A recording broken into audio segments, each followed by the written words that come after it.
Et dans les news de ce soir, il y aura du basketball, il y aura de la MotoGP, il y aura du baseball et on terminera avec notre page football. Allez, on commence avec le basket et en NBA, eh bien, début réussi pour les Lakers. Oui, LeBron James et les Lakers se sont imposés 103-101 face aux Clippers dans le derby de Los Angeles, qui constitue aussi la plus grosse affiche de la reprise. Dans la première rencontre, eh bien, les Utah Jazz ont dominé les Pelicans de New Orleans. On retiendra que le Français Rudy Gobert a inscrit le premier panier de cette reprise. En MotoGP à présent, 3 nouveaux fins à la Covid-19. Un des entraîneurs et un employé du Clubhouse de Philadelphie ont été testés positifs, a annoncé la franchise dans un communiqué jeudi, ajoutant que toute activité au Citizens Bank Park a été annulée aujourd'hui et le sera jusqu'à nouvel ordre. Et on ouvre notre page football. On commence avec la Juventus et Andrea Pirlo, nouvel entraîneur des U23. Le champion du monde 2006 a officialisé la nouvelle jeudi soir. Joueur de la vieille dame de 2011 à 2015, l'ancien milieu de 41 ans est désormais en charge de la réserve du club du Piémont et évoluera la saison prochaine en Série C. Un mot de Ligue 1, on parle de la FAD. Alain Yoncian en discussion pour rempiler. Et oui, passé entraîneur titulaire de la FAD la saison dernière, eh bien Alain Yoncian est sur le point de s'engager pour une nouvelle aventure avec les Lions d'Abidjan Plateau. Depuis quelques temps, il a entamé les discussions avec les dirigeants du club. De sources proches du dossier, le technicien ivoirien devrait paraffer un contrat de 3 ans. Et enfin, on termine toujours avec la Ligue 1. San Pedro tient sa première recrue. Le FC San Pedro enregistre une nouvelle arrivée. Il s'agit de Diarra Nabil en provenance de l'USC Bassam, où il avait fait 4 ans. Le milieu de terrain s'engage jusqu'en 2023. Une bonne pioche pour les Pétrussiens engagés en Coupe CAF la saison prochaine.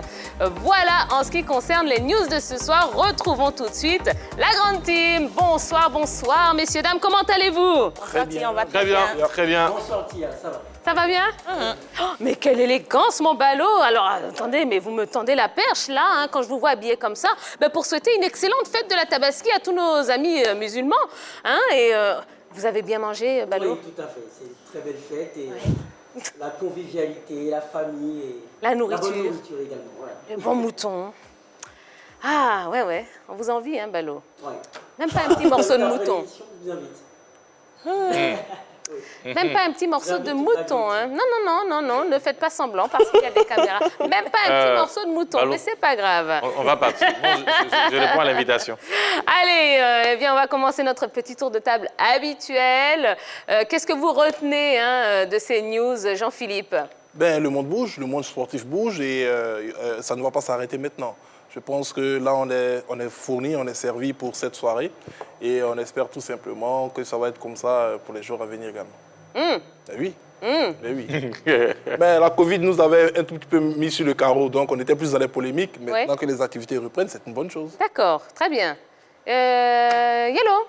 Oui, chez moi, on va parler du baseball. Alors, il faudrait savoir que le coronavirus continue de peser sur les activités sportives au niveau des États-Unis et le baseball aussi a subi les aléas du coronavirus. Il faudrait dire que les Phillies ont suspendu toutes leurs activités dans leur stade à cause de Covid-19, entraînant le report de 3 matchs de la Ligue nord-américaine qui devait se tenir le samedi et le dimanche. Ces tests-là positifs interviennent quelques jours après que la Philadelphie ait reçu les Miami Marlins qui dénombrent, eux, à leur compte 18 cas confirmés de coronavirus. Et c'est un sacré coup dur pour le sport en général et le baseball en particulier aux États-Unis. C'est ça.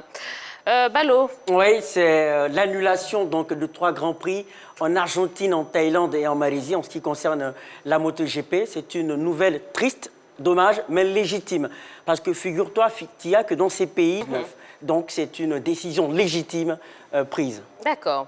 Et on va revenir sur notre page football. Jean-Philippe, la FAD. Oui, la FAD avec Alain Yonsois, parce que c'est une promotion. Yoncien, je savais. Je l'avais dit à la préparation. J'ai un souci avec le nom de notre ami. Yonsois, en guéret, ça veut dire autre chose. Voilà. Alain Yoncian, qui en passe plutôt, excusez-moi, de devenir, de prolonger plutôt, excusez-moi, avec la formation de l'AFAD, dont il a pris les rênes. Après avoir été l'adjoint pendant 3 saisons de Gwamné Maxime, c'est un entraîneur qui est rompu à la tâche du côté du championnat de Côte d'Ivoire. Il a débuté du côté de Bingerville. Ensuite, il est passé par le Bafing. Il est double champion de Côte d'Ivoire avec l'AS Standard. Et là, du côté de l'équipe de l'AFA, des Lions du Plateau, on veut se maintenir dans une sorte de durée avec un entraîneur qui a su donner une âme à cette formation. D'accord, très bien. Et toujours pour rester dans la Ligue 1, la LONASI Ligue 1, le FC San Pedro. Hein, je prends la passe, oui. La très belle passe pour marquer ce but-là au niveau du FC San Pedro, qui, comme on le dit, qui veut aller loin ménage sa monture. Le FC San Pedro a fini 2e après l'arrêt prématuré de notre championnat. Donc voilà, ils vont jouer la Coupe de la Confédération. Donc ils commencent à s'armer. On a vu récemment avec certains joueurs libérés, certains joueurs qui n'avaient pas assez d'importance, ils ne jouaient pas de grand rôle dans cette équipe du FC San Pedro libéré. Ben voilà, on fait venir d'autres. Et celui-là, il est très expérimenté pour ceux qui suivent très bien le championnat ivoirien, le connaissent bien. Diarra Nabil plutôt, un joueur qui est très véloce au milieu de terrain. Il a fait les beaux jours de l'équipe de l'USC Bassa. Mais là, il arrive au FC San Pedro pour apporter quelque chose de nouveau dans ce milieu de terrain parce qu'ils en ont besoin. Les pétriciens, comme on les appelle au niveau du FC San Pedro, ils en ont besoin de joueurs capables de quand même essayer de gérer le lien entre la défense et l'attaque. Et lui, il arrive en tout cas pour faire ce travail-là. Et peut-être d'autres joueurs viendront après pour renforcer cette équipe du FC San Pedro qui, on le rappelle, jouera à la Coupe de la Confédération. Alors, petite anecdote rigolote ou non d'ailleurs, concernant le FC San Pedro. Je ne sais pas si vous avez vu, hein, mais depuis quelques jours, il y a un maillot qui circule sur les réseaux sociaux, alors qui est présenté comme le maillot de la saison prochaine, hein, de la saison 2020-2021, mais en fait, ce n'est absolument pas vrai. Alors on le voit, hein, voilà, à l'écran. Il se dit que donc ce sera la tunique hein, que porteront les joueurs la saison prochaine, mais non, pas du tout. Hein, et le service communication d'ailleurs du club du FC San Pedro, ben non, a démenti l'information. Alors je ne sais pas ce que vous en pensez. Moi, je le trouve quand même très très joli, ma foi. Et d'ailleurs, ce qui est drôle, c'est que tous les fans hein, du club, eh ben, ils ont envie d'acheter ce maillot. Oui, il y a eu la Côte d'Ivoire qui a eu son maillot ici contrefait avec le nom d'un équipementier. Et c'est comme ça, c'est la nouvelle mode, mais le maillot il est très beau. Je pense que c'est. Non, mais il est beau, sauf que quand tu regardes très bien, le nom de l'équipementier n'est pas bien écrit. Oui, mais bien évidemment. L'équipementier initial, dont je vais pas nommer. Le nom, oui. Voilà, n'est pas mentionné. C'est un autre équipementier qui est mentionné. Oui. Et si vous connaissez très bien le maillot habituel du FC San Pedro, vous allez savoir que ça, c'est pas le vrai. C'est le ça. design est quand même beau. Hein. Oui, il est beau. Il est très beau. C'est ça. Mais c'est pas le vrai. Mais c'est pas le vrai. Eh ben non. Eh ben donc ça met quand même une pression hein, sur ceux qui vont devoir dessiner le prochain maillot parce qu'il va falloir faire mieux que ça, les gars. Ah ouais. Bon, et alors malheureusement, on va terminer hein, ce tour de table avec une nouvelle triste, ma foi. L'ancien capitaine des Lions indomptables du Cameroun, Stephen Tato, est décédé à l'âge de 57 ans. Il a remporté la CAN 88 avec l'équipe du Cameroun au Maroc et il a mené l'équipe en quart de finale de la Coupe du Monde. C'était en 1990 en Italie.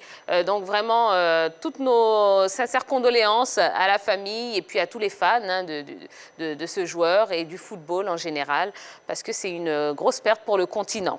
Voilà. Allez, on va pouvoir commencer les choses sérieuses. Oui, on va commencer avec le focus du jour.